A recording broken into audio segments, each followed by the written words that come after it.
Hey guys, hey YouTube, welcome to the Hide or Die 101 guide. There's a lot of people I've been noticing that have been bashing the game or saying it's unfun and things like that. A lot of it comes down to the fact that I think it's because they do not know how to play this game. This is probably going to be one of my most in-depth videos in terms of editing and going in-depth because I've actually been enjoying this game a lot, and it's a game to where it's even making me debate, do I even play WoW Classic when it comes out at the end of August, because I'm having that much fun with it. This video is going to be a pretty lengthy video, but I'll go ahead and put it in the timestamps below as well. That way, depending on which type of guide you guys want, or if you want to watch all of it, the first half is going to be more of a detailed guide, going from image to image, explaining everything in detail, and then I'm going to have a gameplay video following right behind it where I'm going to talk about what I do and things like that. So it's going to be the video gameplay will probably be a little less in depth, but you'll kind of walk through and see what I see. But the first half of this video is going to be me showing the images, kind of explaining everything in detail. That way you guys can probably understand the escape mode. Last man standing's pretty self-explanatory. I'll explain that at the end of the guide, the first half of the guide. So it's last man standing is pretty much you want to be the last one alive, but I'll explain that more in detail. But I appreciate you those that are here that are watching this. Hopefully this helps you become a better hide or die player. Kind of understanding what you're looking for, things to do, what not to do, kind of things like that. But without further ado, let's go ahead and move on over to the guide. So first off, when you first spawn into a match, you're going to have to get your bearings, okay? You've got your trusty handy dandy phone that you guys can see here that's on the screen now. This phone, you can activate it by pressing M, which will automatically bring up the maps, or T to switch over to the text, where you can actually text, which of course you use your keyboard, but you'll actually be able to communicate with the other survivors. When you do become killer, your history gets wiped, so you can't see what they were talking about while you were playing killer. But while you have the phone active, you can easily switch between the two of them. Sometimes there's a glitch where it'll start flickering. All you do is just press T to go to the text, and then it'll stop flickering altogether. The phone itself, as you can see here on this screen, when you first join into a map, you're going to want to bring it up so you can get your bearings.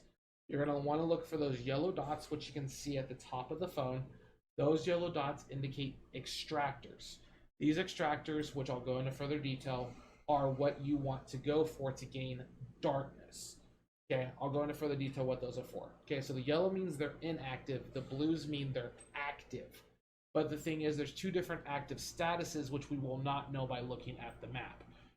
When it's blue, it could be either the fact they just barely activated it and are doing the little mini game behind it, the side objective to activate, fully activate it so they can gather the darkness, or it's already extracting darkness. So usually if I see something that's blue, if it's too far away from me, I won't go for it, because by the time I get there, it's probably already done. Because ultimately you won't know what status it's really in. But usually those dots are what you want to go for your goal, which is to gain darkness. I will further explain what darkness is later in the guide. But pretty much think of it, for those who play DBD, it's your blood points. This is the stuff that you want to gain to progress your characters. Okay, so let's go ahead and move on to the next one. These are the extractors I was talking about. These can range in from common, very rare, common, uncommon, rare, very rare, and legendary. So if it's a common, it gives less darkness. If it's a legendary, it gives the best darkness. Ultimately what it is, when you get to these extractors, you have to come up to them. There's a little computer on the other side of this extractor, which you don't see, that you walk up to it and press E to activate it.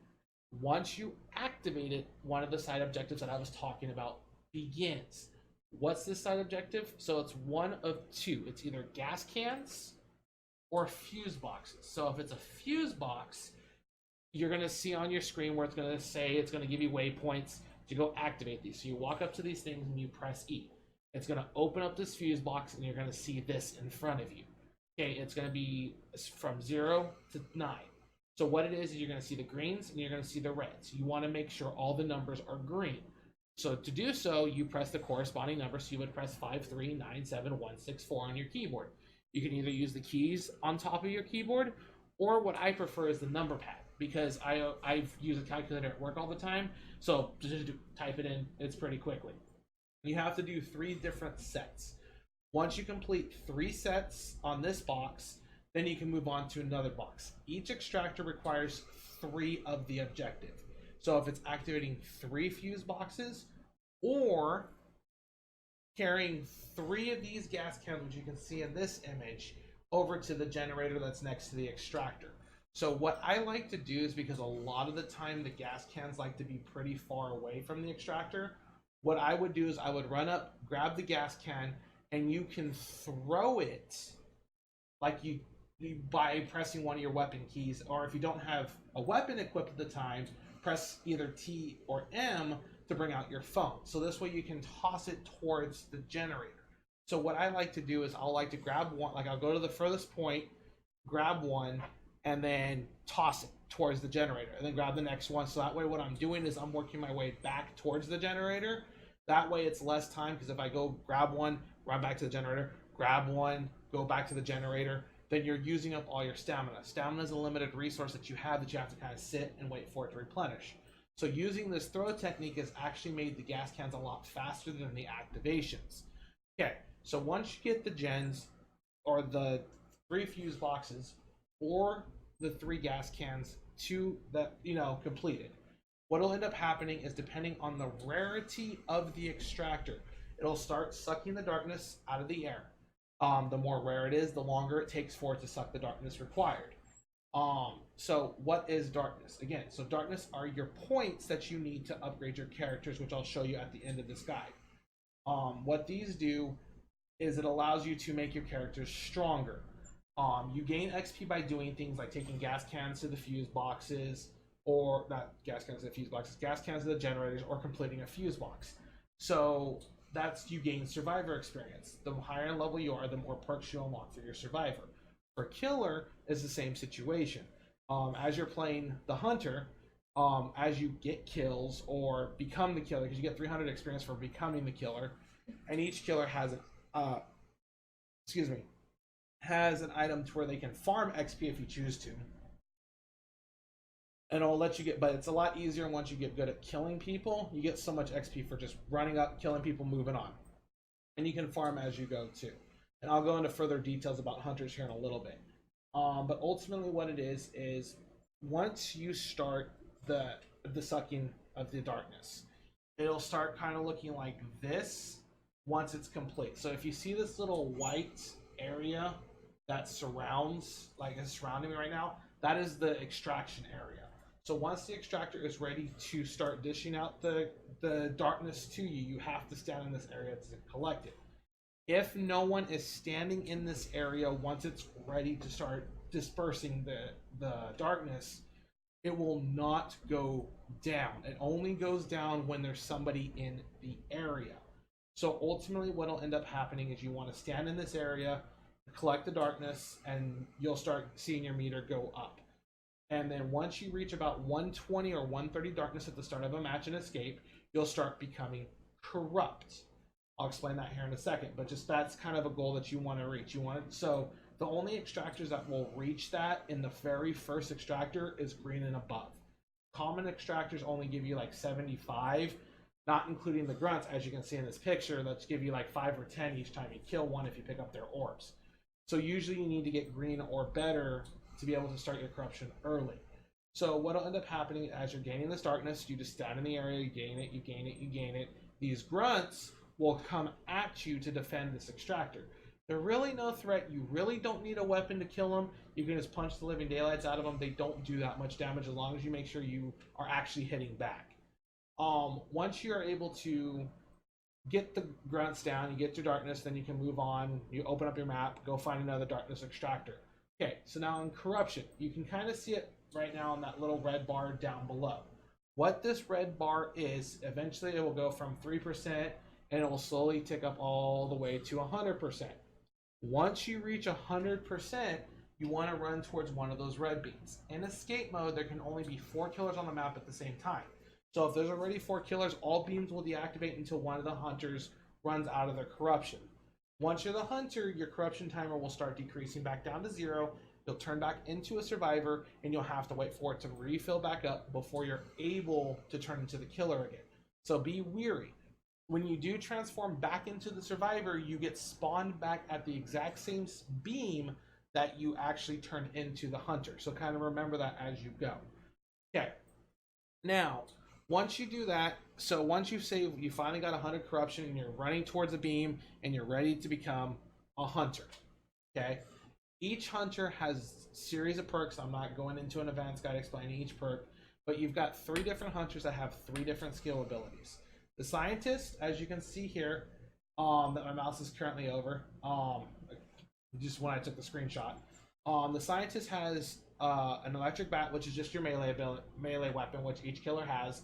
Each melee weapon does the exact same amount of damage per killer, so there's nothing special about the melees. The scientist also has a hollow dome. So what it is he throws down a little grenade that will spawn a big hollow dome. It's like an arena. It takes a few seconds for it to set. So what it'll do is it'll spawn the blue, and then all of a sudden then it'll spawn a wave of blue going towards the outer edges. Once that blue hits the outer edges of the holodome, the survivors can't leave and cannot enter. Okay, so these holodomes have different powers. Of course, you can have lightning strikes that come down, but long story short, it can trap a survivor inside the dome, which means they can't leave, which is almost a guaranteed kill if you know they're there, or know where they are. The other thing is there are different perks that will buff the holodome in many ways. If they get touched, it kills them. Shrinks it, widens it, different things like that. But the scientist is more of a crowd control and area control. To where he can just pretty much, hey, you can't come through here. So he's like one of the good defenders at the end on the escapes, because you can just throw a holodome down and it prevents the survivors from escaping. The only thing is it's not a permanent defense because it will fall down. It has a timer and there's a cooldown on it. So it's not preventing survivors from escaping permanently, but you need to use it smartly to where you can use it to trap somebody and get the kill. His other ability is a radar, which myself personally I think is worthless. Right now it's bugged anyway, it's not working. But it's like you already have your face form to show you where survivors are kind of anyway. I guess it's only good when you're facing survivors that have one of the perks that hides them from you if they have like less than 600 darkness. But it's not that big of a deal. The radar, I think, really isn't a good thing for the scientist. I feel he's one of the weaker killers. But that's the scientist. The fisherman is more... He's like, if you play DVD, I would consider him like the Huntress in a sense because he's got an actual ranged attack and a melee attack. So this gentleman has a harpoon gun, which you can actually bring up, charge it up, and shoot the survivor. Like as if it's a ranged ability. He's got perks that will buff his harpoon gun, which will actually probably get nerfed, because right now, with the combination of 2 of the perks for the harpoon gun, it actually will one-shot a survivor if they are not running the increased health perk. It's very brutal, and it's pretty much a guaranteed death sentence if you don't run the health perk. He's also got his normal spear, which is his melee. Okay, and the other ability he's got, okay, because the scientist had the holodome, he's got a sonar. This thing he will spike it into the ground in a spot, and then it pulses a sonar at a range. And there's perks, of course, to increase the range, make it pulse faster, etc. If there's a survivor that's not in a hiding spot, i.e. a trash can, a coffin, or any of the many spots you can hide, a porta potty, if there's a survivor that is not in one of those spots, gets pulsed, it will actually show the hunter, the fisherman, that, oh, he's right there. And you would go chase the person. But if you are in a hiding spot, when he puts it down and it starts pulsing, you're safe. He does not see you if you're in a hiding spot. Now, if you get pulsed and then you go into a hiding spot, he will see you going into that hiding spot, so be warned. So ultimately, if you're already in the spot beforehand, you're safe. If you go in after being pulsed, you may not be safe, because there are things that make it last as long as 3 seconds or something like that. So you got to kind of know your timer a little bit, okay? But he's good for AoE tracking, so he can get to an area and pulse it, but it's on a very long cooldown. So he's really good on last man standing if there's 2 of those fuse boxes together, which I'll go into further explanation a little bit at the end of explaining escape. But Fisherman is really strong if once he finds people, because he can pretty much almost kill them. It's almost he is a very, very strong killer. And if you're not using hiding spots, he will find you. So you got to be very warned if you're getting chased by a fisherman. You need to get into a hiding spot so his sonar doesn't detect you. Okay. And now my true and tried, the one I enjoy the most is Stitches. Stitches is the monkey legion of hide or die. This guy can jump around, dash around, very mobile, and can have an aura reading.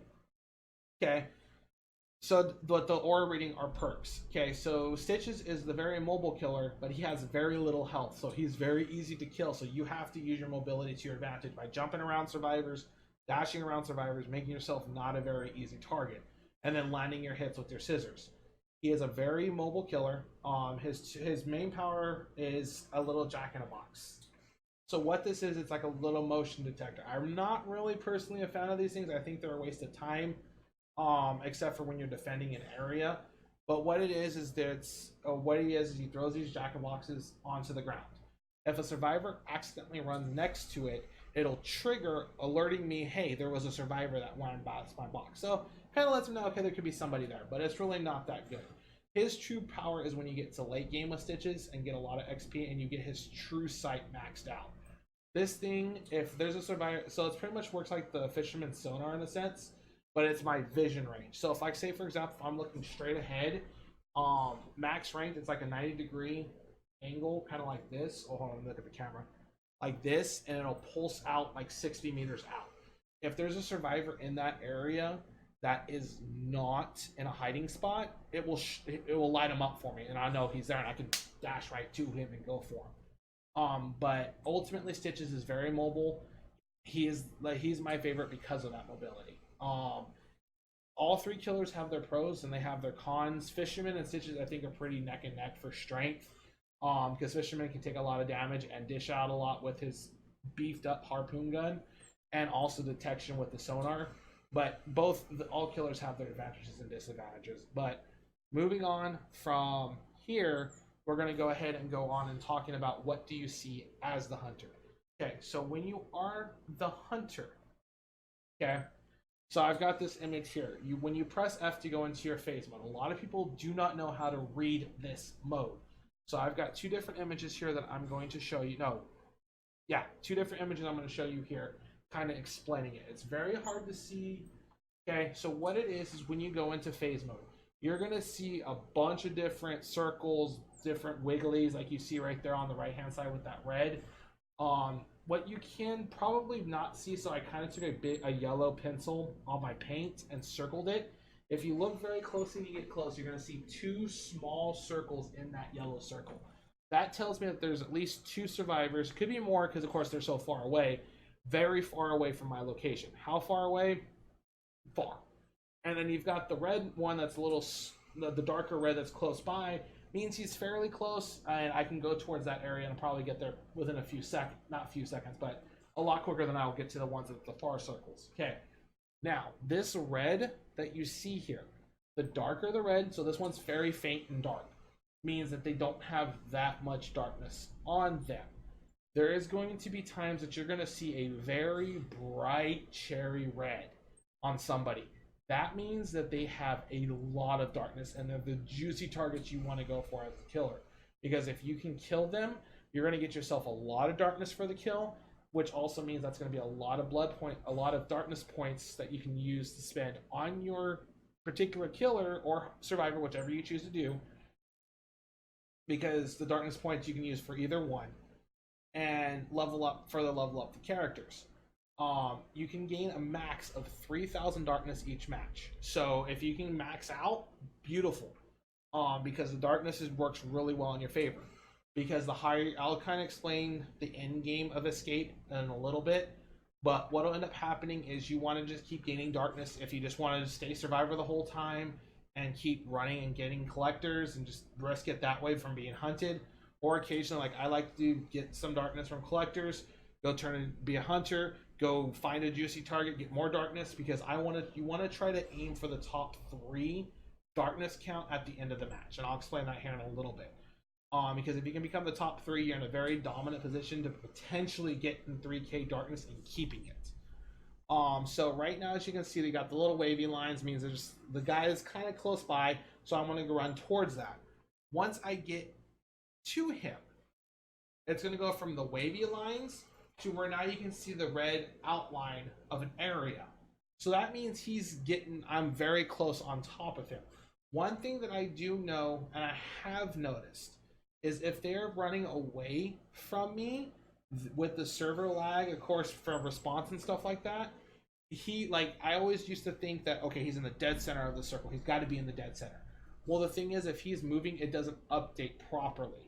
So, long story short, it's not 100% guaranteed to be right there because there's ways to manipulate the circle with perks, and also if you're crouching, it makes it wider than what it normally is, or hiding in a hiding spot. But long story short, you're kind of in the right area. So you want to kind of look around. If you can easily find them, great. If not, you may want to move on and maybe find targets that are not being hiding as much so you can get the easier kills. But this will kind of tell you, hey, they're in the area. You're close by. Like what I do with my true vision, I'll jump out as I'm getting close to the center of the circle, thinking that they're running away from me, and then I'll pulse it. Oops, okay, I don't see anything. I'll go back into phase, and then I'll see if they've moved. And I'll just keep repeating the process until eventually I'll get lucky enough to get them with my true vision, or true sight, I guess is the actual term for it. And then, boom, I see them, I dash towards them, kill them, move on to the next target. Eventually, if you can, so ultimately right now, as you can see in this screen right now, I've got 3,000 darkness. So I'm pretty much guaranteed that I'm one of the top 3 in the match. Sometimes it's only top 2, but you want to aim for the top 3 because most of the time there's still a lot of survivors left over. What'll end up happening is at the very end, it's like 15 minutes, I think the match goes.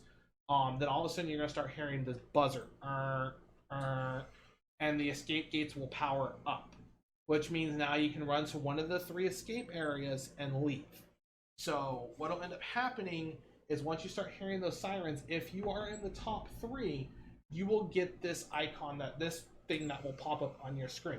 You have been chosen, accepting the challenge automatically in 10 seconds. And you can also, if you don't want to be the killer and you want to stay a survivor, you can hold E to cancel, and that would go to 4th place. And if they cancel, 5th place, so on and so forth. But ultimately, if you've got a high count like I do, where I'm pretty much at 3,000, you always want to go to killer, because pretty much at this point you can secure that 3,000 and you're good to go for the next game. Because ultimately, if you chose to become killer and just go hide in a corner, wait for the survivors to leave, whatever, you got your 3,000, you're good to go. Myself, I still go kill, because you guys know me, I'm the hunter. I love to go hunt. I go find survivors, go have fun. Because hiding in a corner is definitely not fun for anybody. And of course, you add a little bit of fear to people because you're actually killing people. So like, oh, I gotta hide. I gotta make sure I don't get found. Things like that.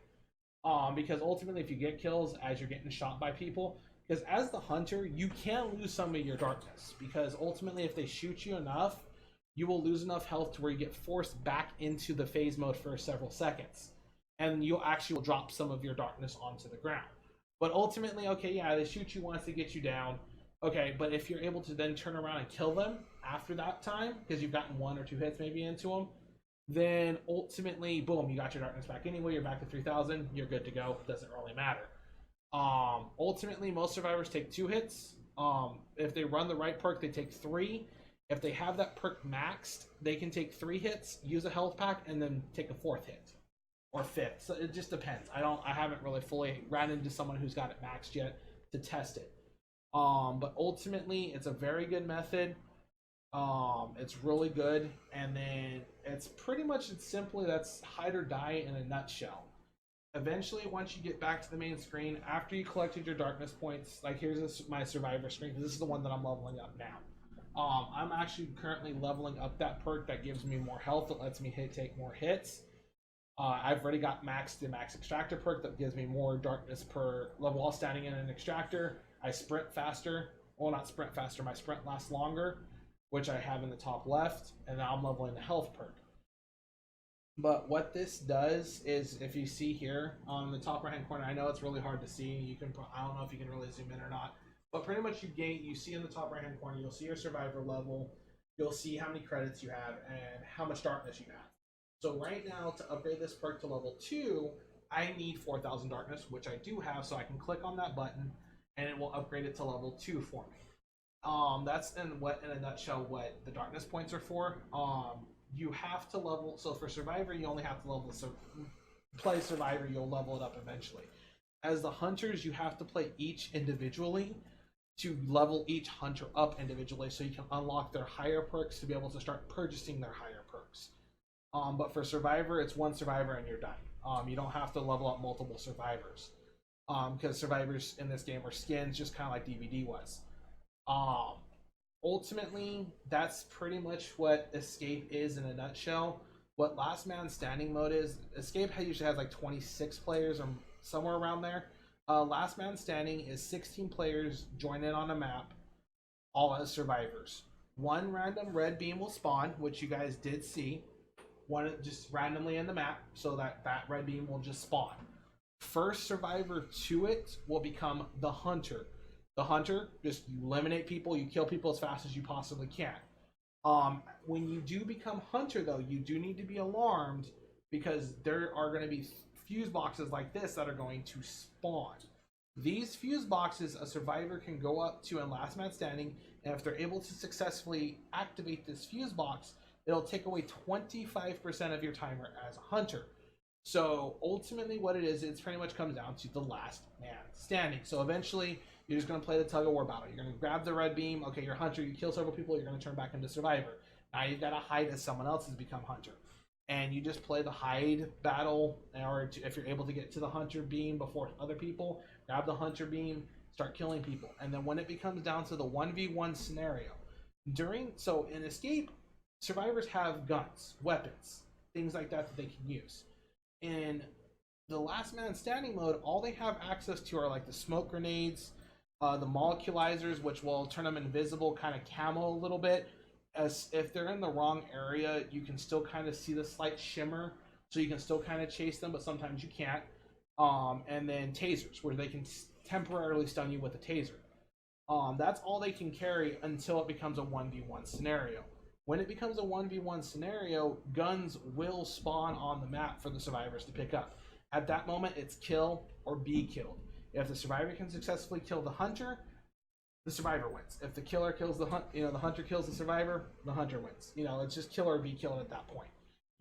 There is no way of killing a hunter prior to the 1v1 scenario. All you can do is drain his corruption, wait for his corruption to run out, and then be able to then pick up the beam yourself or keep hiding. In the 1v1 scenario, the corruption for the hunter does not run out. So you just can't hide the whole time and his bar runs out. No, it becomes a kill or be killed. He's the permanent hunter, then the permanent survivor. So you guys, it's just kill or be killed at that point. Last Man Standing, after a few games, you'll understand it. It's pretty simple. So pretty much the hunter wants to kind of defend his boxes so that way he can stay hunter longer. Survivors want to get the boxes so that way he drains faster. But other than that, shortly after I'm done talking here, I will have the gameplay video going so that way you guys can see the actual gameplay of this in action, and I will talk.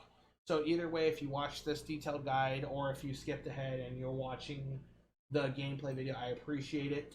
But other than that, guys, I do appreciate everything. You guys are freaking awesome. Thank you guys so much. I hope this helps you become a better hide or die player. Hopefully this helps you become a better person, not better person, but being able to enjoy the game for what it is, because it's not a bad game. It's just people probably are not fully understanding the concept and understanding on how to make it fun, because ultimately I've had a lot of butt clenchers, a lot of fist pumps, a lot of fun with this game. I hope you guys can too. Other than that, you guys all be safe. Love you guys. I'll talk at you guys later. Alright guys, welcome to the hide or die gameplay. Hopefully we can actually get through to this one where I don't screw up the recording. Alright, so for starters, you want to press M to bring up your phone, or you can also press T if you're wanting to look at the text. But what you want to do is you want to find these yellow dots. These are the extractors I was telling you about. If they're yellow, that means they're inactive. If they're blue, that means someone is working on them. We don't know what status they're in. That means they could be doing the fuse boxes, they could be doing the gas cans, or it can be extracting. But luckily for me, this is a very rare one. So this will be worth a lot of darkness once we get started here. A Moculizer. Ooh, this is a good start. What's this over here? Oh, baby. Very good start. Yep, and it's giving me heavy ammo, too.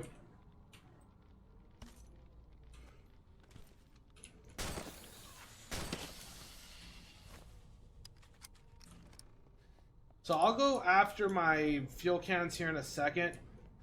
Just trying to see if I can grab me some more lovely juice here, but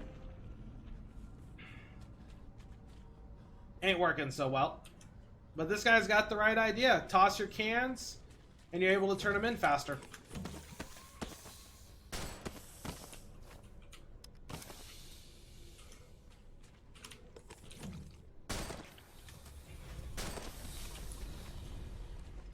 So each one of these grunts you kill drop multiple bubbles, which are worth 5 darkness each. Darkness, what? Okay, so what these extractors do, like I explained, is it gives you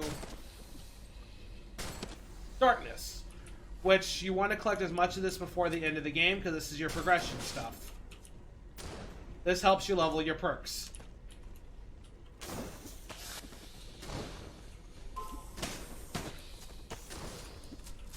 And then once you reach about 120 darkness, you'll start becoming corrupt, like you see now.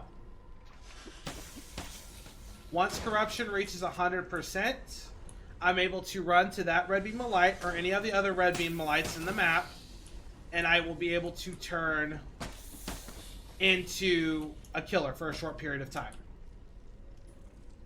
And when I do that, I can actually start stealing darkness from other players. But for now, okay, that one's blue, so I'm going to leave that alone because that's probably almost done. So we will run across the river here and go to these yellows over here and see what we got. Hopefully we can get ourselves another very rare or rare. So when it comes to those extractors, it starts at common and works its way all the way up to legendary. Common, uncommon, rare, very rare, which that one was, and legendary. Same thing with weapons. There's commons. No, there's only greens. There's only uncommons and up. The commons are usually the ammunition. I need ammo. No ammo. Okay. Okay, so what do we got? This is an uncommon.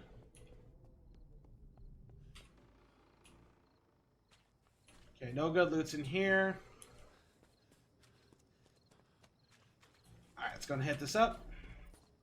It's fuel as well. So the same strategy as you saw that other guy do is what I'm going to do as well. I'm going to run very far away. Is that ammo right here? Yes, it is. So I made a quick detour because I saw ammo here for my gun. So that's why I made that detour. But now we're going to run in here. Good jump scare attempt.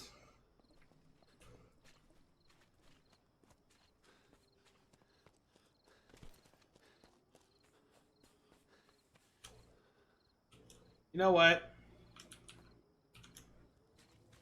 Ah, credits. Okay, so what these credits are, guys, this is what you use to spend on the in-game store for cosmetics. There are no microtransactions at the moment, but you can get these credits to spend on custom, skins and stuff.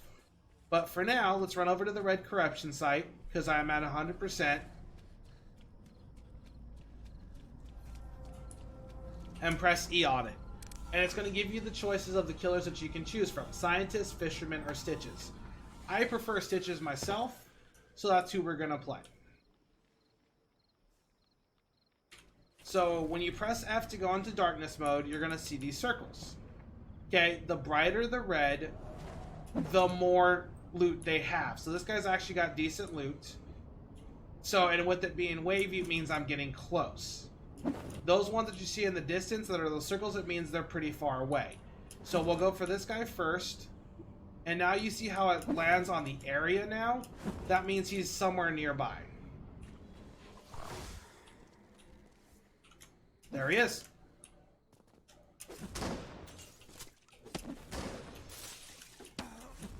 There we go. Now that I killed him, I get to steal his darkness. He gets to keep 25% himself for, you know, a consolation prize, but I get the rest of it. This is the one of the fastest ways to get loot if you get good with killer. So the brighter the red, the more they've got. Okay, so this guy's coming up pretty close. He's got maybe 500-600 darkness. Once the more you play, the more you'll know how much they have. So this will be the last guy I can hunt if I can get him in time.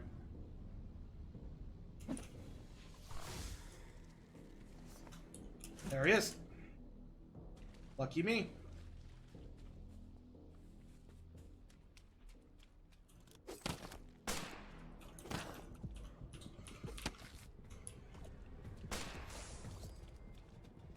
Okay, so that guy's glitched, so he just stays there. If you have two people who press it too fast at the same time, you get stuck. One of them, so it's a bug that they're working on fixing. There's nothing I can do. I can't kill the guy.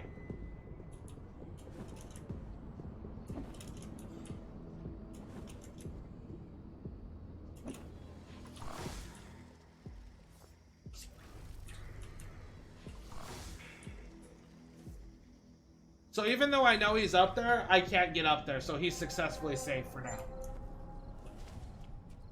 But now that I'm back, you respawn after your corruption meter runs to 0. You go back to the corruption zone you went to. So pretty much what that means is you gotta... So a reason why I just kind of threw the fuel cans and ran over is because if no one came back to this, I can now finish it and get more darkness. And because I threw the cans close, I can finish it a little bit faster. So I kind of took time and made sure I do what I need to do. But I'm hoping to get one with fuse boxes so I can show you guys the fuse boxes. But the goal is you just want to keep collecting darkness throughout the match so you can get the most darkness in the match. Because that means, one, you did really well, and two, you got a lot of points to spend on your characters. At the end of the match, depending on how many players that are left over once the exit gate sirens start, it will either select 2 or 3 killers. And the way it selects killers is based off of how much darkness you have. So usually you want to try to end up in the top 3 on darkness if your goal is to be killer at the end. And it's usually the key because, one, you can't be killed by other killers, and 2, you can farm up the rest of the darkness you need to try to reach the 3,000 cap. So it's really good to become killer if you can. Because usually if you're already at 3k before that phase hits, then you really technically don't have to go chasing survivors, and you can go hide in a corner and just walk away with your 3k darkness.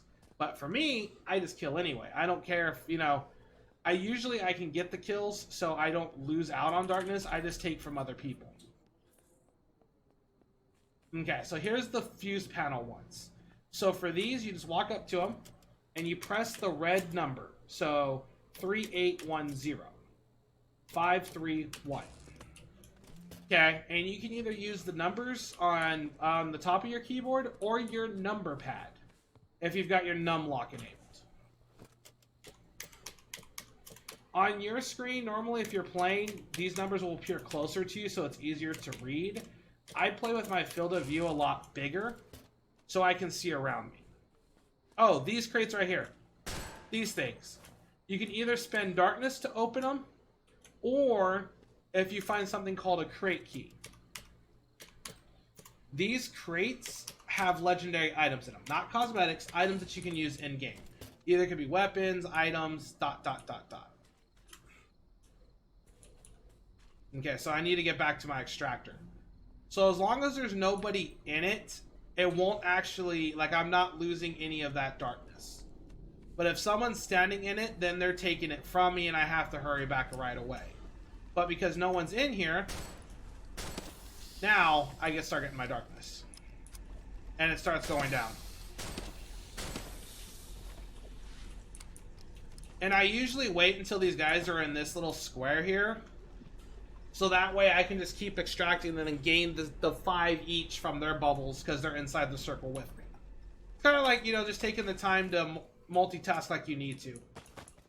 Okay, so right now I'm at 100 corruption again, and I'm at 2,000 darkness. So I'm going to go ahead and come back over here to the corruption site, and I'm going to go attempt to hunt down enough survivors to give me enough to max out the 3K. If you can end a game with 3K by the time the sirens play, you're almost guaranteed a spot. Don't talk about that. That aim was horrible. Alright, here we go. Mr. Stitches. Alright, let's go hunting. Alright, so we got a guy that's pretty close.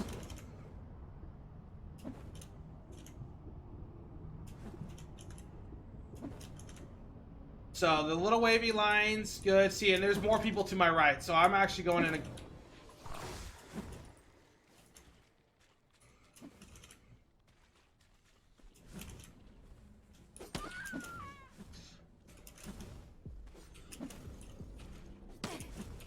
There we go. And you can collect darkness in the phase zone, by the way. So you can collect it faster and move on to your next targets. Okay, this is a 3-pack, so this is going to be hard to get. Because they're going to be grouped together.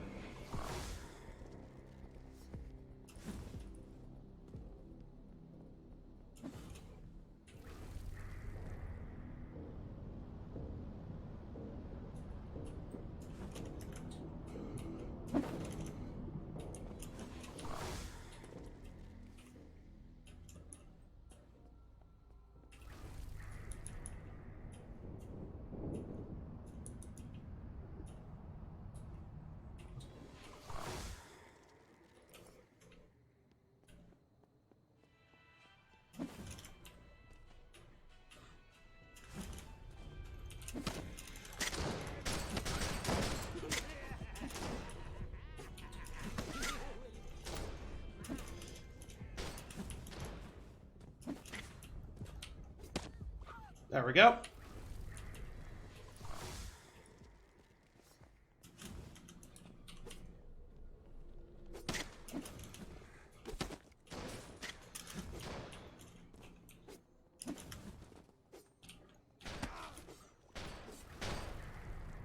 Okay. I just ran out of corruption. But I still have 3K corruption, though, so we're good.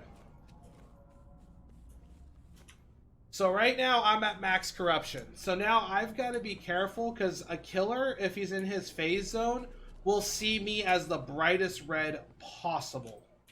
Which is bad. Because he can find me very easily. So right now, I gotta pray and hope that this escape gate's open soon.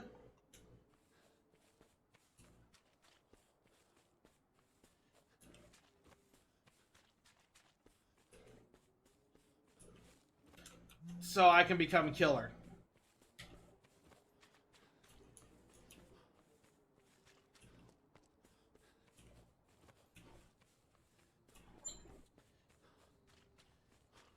So I'm just going to keep running and hope for the best.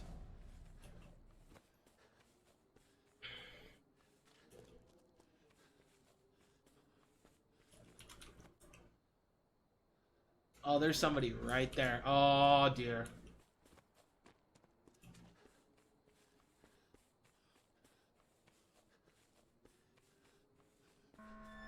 Okay, we're safe.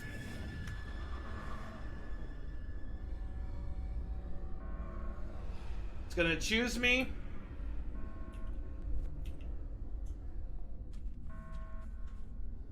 And I'm gonna select my stitches like normal.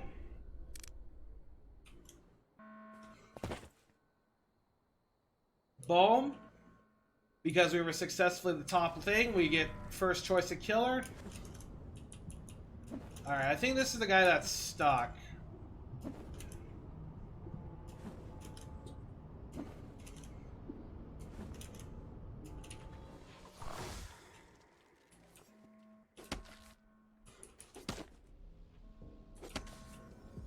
Yeah, he's stuck. There's nothing I can do about it.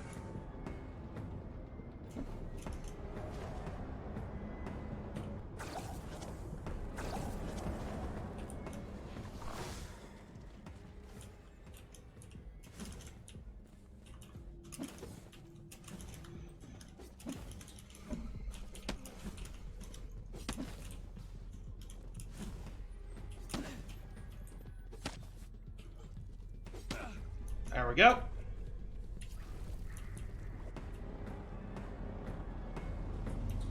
He's like, there were people here a second ago.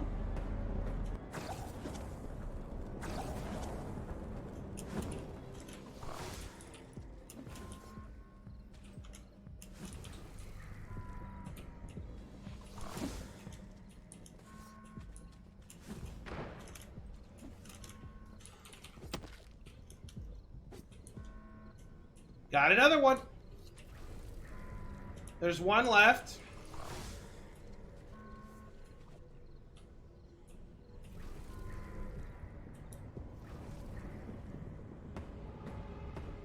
I think he died.